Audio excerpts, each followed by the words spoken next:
intaas aan kaga soo laabano hooyadaasi waa dhibane ilmaheedii mataqaan laadahay wiilkeeda oo hadda mataqaanay xilliga intifaacsan lahayd ee la joogay ay mataqaan ay weyday wiilka mandheero ka yimid halkan wuxuu imaaday fasax hadda iskuulada ay xiran yihiin fasax markuu u yimid maalinka jamcaha uu soo tukaday guriga yimid uu qaday marka dad buu raacay Istanbul si mamada ay ka sheekeynayay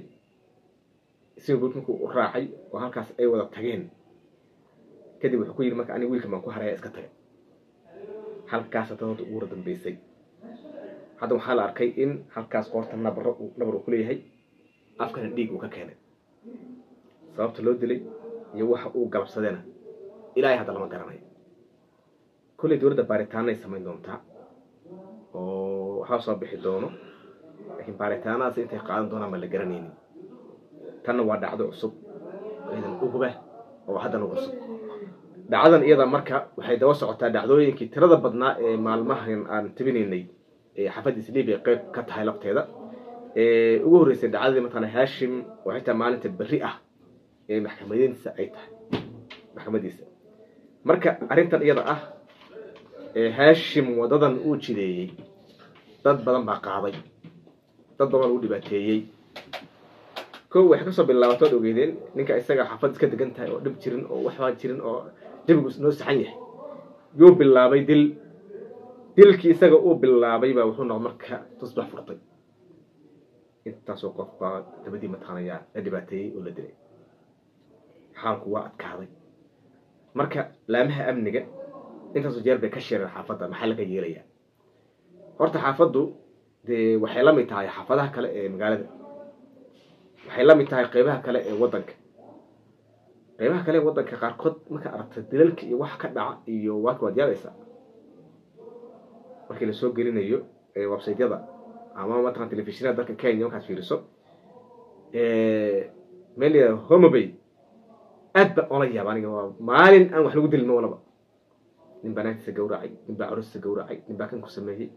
hadda anaga tan Hashim anaga hadda aan la jaabanay gabdhahan uu waxay marka u fiirsan qaybaha kale wadanka waxa ka dhacayo wax caadi ama ahba waa qeyb caadi wad yaabaysa sadradad marka inay kaliya waxa gooni ugu ma aha